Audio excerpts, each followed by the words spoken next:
நேயர்களுக்கு கல்வடங்கம் டாக்டர் சத்யநாராயண சர்மா பேசுகிறேன். வணக்கம்.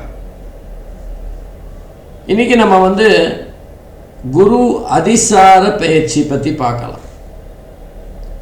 வழக்கமாக குரு பகவான் ஒரு ராசியில் 12 மாதம் சஞ்சாரம் செய்வார். இப்போ மிதுன ராசியில் சஞ்சாரம் செஞ்சுட்டு இருக்கார். ஆனால் திடீர்னு அக்டோபர் 18 தன்னுடைய சஞ்சாரத்தில் வேகத்தை கூட்டுகிறார்.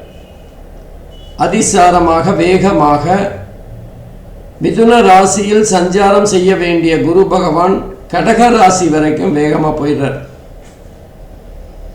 டிசம்பர் மாதம் 3ஆம் தேதி வரைக்கும் அந்த வேகம் அப்படியே அதிசாரமாக சாதாரணமாக போகிற வேகத்தை விட கொஞ்சம் அதிகமான வேகத்தோடு சென்று கடக ராசியை சஞ்சாரம் செய்கிறார். டிசம்பர் 3ஆம் தேதி திரும்பவும் தன்னுடைய பழைய நிலைக்கு வக்கர நிலையில் திரும்ப மிதுன ராசியை நோக்கி நகர்ந்து வருகிறார். இந்த 45 நாட்கள் குரு பகவானுடைய அந்த வேகமான சஞ்சாரம், அதற்கு பிறகு அந்த குரு பகவான் திரும்ப வருகின்ற போது வக்கர நிலையில் தருகின்ற பலன்கள், இதெல்லாம் எப்படி இருக்கும், ஒவ்வொரு ஜாதகத்துக்கும் மாறுபடும் அப்படிங்கிறது தான் நம்ம இப்போ பார்க்க போகிற பதிவு. 12 ராசிக்கும் தனித்தனியாக பார்க்க போகிறோம். பொதுவாக குரு பகவான் மிதுன ராசியிலேருந்து பார்க்குறப்போ குருவோட பார்வை கோடி நன்மையை தரும், எல்லா தோஷங்களையும் விளக்கும் அப்படின்னு சொல்லுவாங்க. அந்த வகையில் மிதுன ராசியிலேருந்து 5வது பார்வையாக துலாம் ராசியையும், 7வது பார்வையாக தனுசு ராசியையும், 9வது பார்வையாக கும்ப ராசியையும் பொதுவாக இந்த மிதுன ராசி சஞ்சாரத்தில் குரு பகவான் பார்ப்பார். ஆனால் இப்போ தான் அதிசாரமாக அவர் கடகராசிக்கு போயிடுறாரு. மிதுனத்திலேருந்து கடகராசிக்கு போகிறதுனால அந்த கடகராசியிலேருந்து 5வது இடமான விருச்சிகத்தை பார்க்குறார். 7வது ராசியான மகரத்தை பார்க்குறார். 9வது ராசியான மீனத்தை பார்க்குறார். அப்போ அந்த குருவோட பார்வை சற்று மாறுபடுகின்றது. குருவோட அந்த வேகமான அந்த நகர்வு அப்படிங்கிறது சற்று மாறுபட்ட பலன்களை தரும். இதுவரைக்கும் மிதுன ராசியிலேருந்து சஞ்சாரம் செய்து பலனை தந்து கொண்டிருந்த குரு பகவான் ஒரு 45 நாட்கள் கடகராசியிலேருந்து தன்னோட சஞ்சார பலன்களை தர இருக்கின்றார். இந்த மாறுதல்கள் எப்படிப்பட்ட பலனை 12 ராசிக்கும் தரும் அப்படிங்கிறதான் இப்போ நம்ம பார்க்க போகிறோம். வாங்க ஒவ்வொரு ராசியாக பார்க்கலாம். அன்பிற்கினிய மிதுன ராசி அன்பர்களே, இன்றைக்கி நம்ம ஒரு குரு பயிற்சியை பற்றி பார்க்க போகிறோம். அதிசார குரு பயிற்சி. இந்த அதிசார குரு பயிற்சியில் குரு பகவான் மிதுன ராசியிலேருந்து ஒரு 45 நாள் வெளியூர் டூருக்கு போகிற மாதிரி பக்கத்து ராசிக்கு கடக ராசிக்கு போகிறார். அதில் 23 நாட்கள் அதிசாரமாக முன்னோக்கி வேகமாக செல்லுவார். 22 நாள் வக்கரமாக திரும்பி மிதுன ராசிக்கே வந்து சேருவார். அதாவது அக்டோபர் 18 டிசம்பர் 5ஆம் தேதி வரை இந்த நிகழ்வுகள் நடக்கும். இந்த நிகழ்வுகள் எப்படிப்பட்ட பலனை குரு பகவான் மிதுன ராசிக்கு தரப்போகிறார் அப்படிங்கிறது தான் மிக முக்கியமான ஒரு கேள்வி. மிதுன ராசியை பொறுத்தவரை குரு பகவான் மிதுன ராசியில் இதுவரைக்கும் சஞ்சாரம் செய்து கொண்டிருந்த போது ஸ்தான பலம் இருந்தது. இப்போ 2வது வீடு அப்படிங்கிறது தனஸ்தானம், குடும்பஸ்தானம், வாக்குஸ்தானம். குருவுக்கு மிக சிறப்பான இடம் அப்படின்னு கூட சொல்லலாம். அதனால் மிதுன ராசியை பொறுத்தவரை அற்புதமான இடம் 2வது வீடு அப்படிங்கிறது. அவங்களுக்கு படிப்பு சம்பந்தமாக மேல் படிப்புக்காக போகிறது போன்ற விஷயங்களில் மிகப்பெரிய நன்மைகளை தரப்போகிறார். நம்ம வேலைக்கு போகலாமா இல்லை மேல் படிப்பு படிக்கலாமான்னு குழம்பிக் கொண்டிருந்தவர்களுக்கு எதிர்பாராத இடத்துலேருந்து மேல் படிப்புக்கான உத்தரவு வரும். வெளிநாடு சென்று மேல் படிப்பு படிக்கின்ற மாணவர்களுக்கு யோகமான காலம். அடுத்தது அந்த குரு பகவானோட பார்வை. குரு பகவான் ஏற்கனவே சொன்னேன், விருச்சிக ராசி, மகர ராசி மற்றும் மீன ராசியை பார்க்கிறார். அப்போ மிதுன ராசிக்கு 6, 8, 10 ஆகிய இடங்களை குரு பகவான் பார்க்கிறார். 6வது வீடு அப்படிங்கிறது ருண ருத்ர ரோகஸ்தானம்.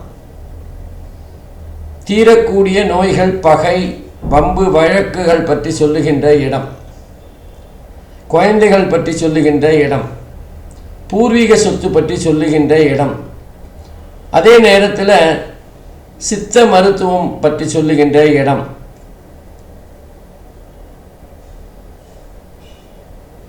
ஆறாவது இடம் அப்படிங்கிறது சைக்காலஜி, ஒரு ஜாதகருடைய மனநிலையை பற்றி சொல்லுகின்ற ஒரு இடமாகவும் இருக்கும். அப்போ இந்த 6வது இடத்துல குரு பகவான் பார்வை வீழ்கின்ற காரணத்தினால அந்த 6வது இடம் மிக சிறப்பான நல்ல பலன்களை தரும்.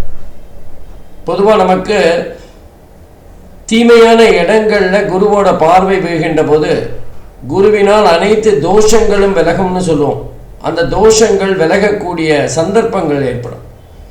6, 8, 10 ஆகிய இடங்களை குரு பகவான் பார்க்கறதுனால தீராத கஷ்டங்கள், தீரக்கூடிய கஷ்டங்கள், வேலையில் இருக்கிற மன அழுத்தங்கள் போன்ற பல விஷயங்களை இந்த காலகட்டத்தில் மிதுன ராசி என்பர்களுக்கு நல்ல அற்புதமான யோகமான பலமாக தரப்போகிறார்.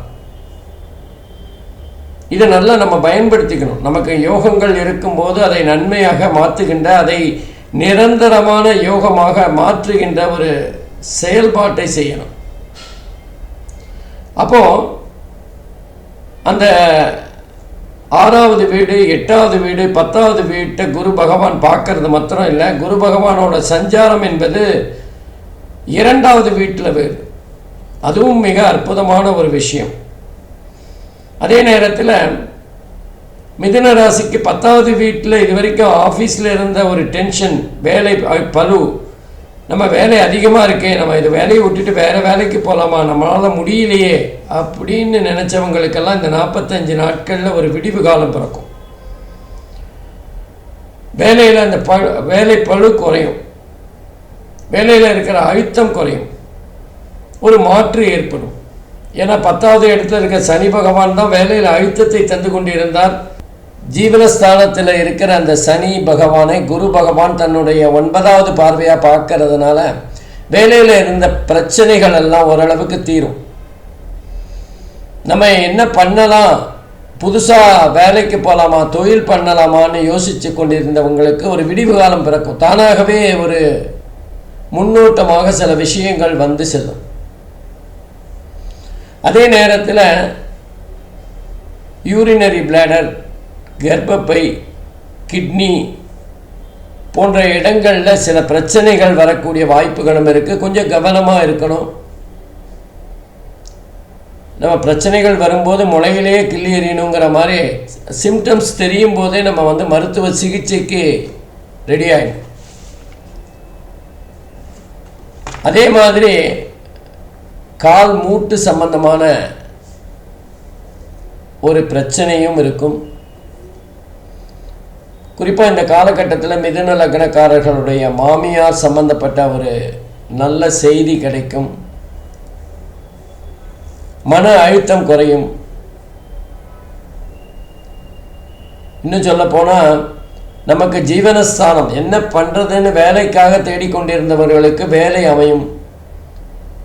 திருமணத்தை நம்ம வேலை கிடைக்காததுனால திருமணம் ஆலை அப்படிங்கிறவங்களுக்கு திருமணத்தை நடத்தி முடிக்கின்ற வகையில் வேலை அமையும், அருமையான வேலை அமையும். வேலையை தொடர்ந்து திருமணம் முடியும். ஆகவே ஒரு ஜாதகத்தில் அவங்களோட கனவுகள், லட்சியங்களை நிறைவேற்றுகின்ற இந்த காலகட்டமாக மிதுன ராசி என்பவர்களுக்கு இது மிக அற்புதமான காலகட்டமாக இருக்கும். பொதுவாக குரு அதிசார பயிற்சி அப்படிங்கிறது மிதுனம் ராசிக்காரர்களுக்கு ஜென்ம ராசியில் அவங்க கஷ்டப்பட்டு இருந்தாங்க. ஓரளவுக்கு பணப்புழக்கம் இருந்தாலும் ஏதோ ஒரு விதமான அழுத்தங்கள் தொடர்ந்து இருக்கிறத பார்க்கலாம்.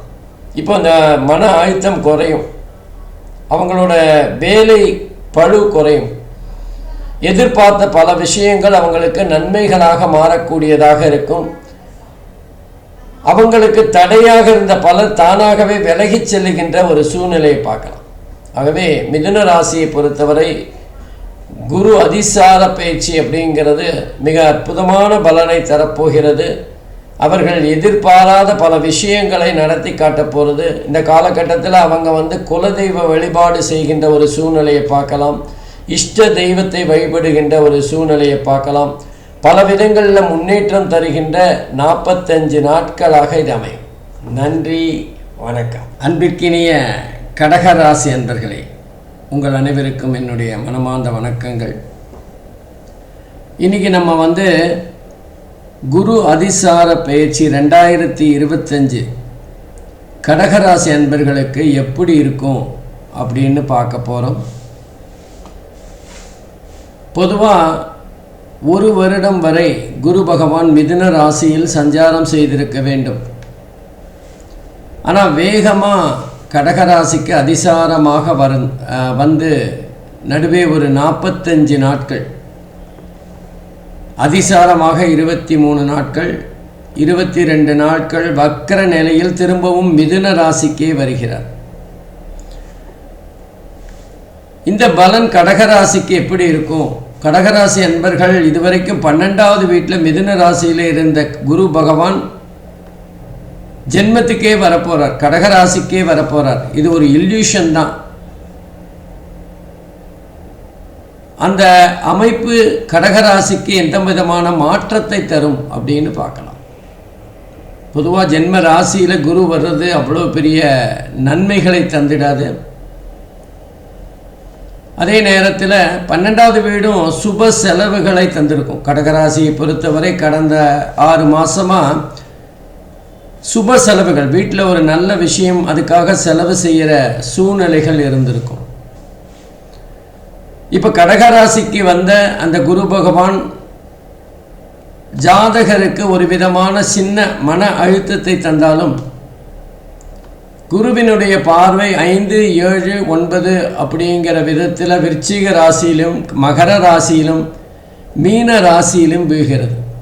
இது மிக மிக சிறப்பான ஒரு பார்வை அப்படின்னு தான் சொல்லணும். குரு பகவானோட 5வது பார்வையாக நமக்கு அந்த குழந்தை பிறக்கிறது, பூர்வீகம், மனசு, பூர்வ புண்ணியம், குலதெய்வம், ஷேர் மார்க்கெட், அதே மாதிரி காதல் போன்ற விஷயங்களை அது ஓரளவுக்கு அந்த குருவோட பார்வை நிவர்த்தி செய்யும். இது சம்பந்தமாக ஏதாவது பிரச்சனைகள் இருந்தால் நல்லது பண்ணும். ஏதாவது பூர்வீக சொத்து சம்பந்தமாக வில்லங்கங்கள் இருந்து கோர்ட்டு கேஸுன்னு அலைஞ்சிட்டு இருந்தால் அது நல்லபடியாக முடியும். அதே நேரத்தில் காதல் போன்ற விஷயங்களில் ஒரு விதமான தெளிவு பிறக்கும். இது நமக்கு தேவைதானா, தேவையில்லையா, இது வெறும் ஒரு திருமணத்தை நோக்கி நகராத காதலா அப்படிங்கிற ஒரு புரிதல் ஏற்படுகின்ற ஒரு காலகட்டமாக இருக்கும். அதே மாதிரி குலதெய்வம் வழிபாடு கண்டிப்பாக இந்த காலகட்டத்தில் நீங்கள் செய்கிறது ரொம்ப ரொம்ப நல்லதாக இருக்கும். மனசில் இது வரைக்கும் இருந்த குழப்பங்களுக்கெல்லாம் ஏதாவது ஒரு விடிவு காலம் பிறக்கும். இது சரியா தப்பா அப்படிங்கிற ஒரு எண்ணத்தில் இருக்கும்போது எது சரி அப்படிங்கிற தெளிவு பிறக்கும். அதே மாதிரி ஷேர் மார்க்கெட்டில் இருக்கிறவங்களுக்கெல்லாம் இந்த காலகட்டத்தில் மிக அற்புதமான உன்னதமான லாபம் கிடைக்கின்ற தன்மை இருக்கும். குழந்தை பிறக்கலையே, 2 வருஷம் ஆச்சு கல்யாணம் ஆகின்னு மனசு சங்கடப்பட்டு இருக்கிறவங்களுக்கு ஒரு நல்ல செய்தி கிடைக்கும். அவர்களுடைய வாரிசு உருவாகின்ற ஒரு சூழ்நிலை பிறக்கும். அதே மாதிரி சில பேருக்கு தங்களுடைய குழந்தைகள் நடத்தையில் அவங்களோட கேரக்டரை பற்றி ஒரு சின்ன குழப்பம் இருக்கும். அதெல்லாம் சரியாகக்கூடிய அல்லது நீங்கள் சொல்லி அவங்க கேட்கக்கூடிய காலகட்டமாக இருக்கும். அடுத்தது 7வது வீட்டை பார்க்குறது கணவன், மனைவி, கூட்டாளி, அதே மாதிரி நட்புறவு, காமம், சமூகம் பற்றி சொல்லக்கூடிய விஷயம். இந்த விஷயங்கள் எல்லாம் இந்த குருவோட பார்வை பெற்று அதிர்ஷ்டமாக மாறும்.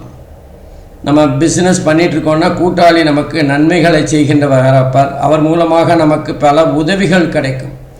கணவன் மனைவிக்குள்ள ஒரு அந்யோன்யம், ஒரு காதல் போன்ற விஷயங்கள் இருக்கும்.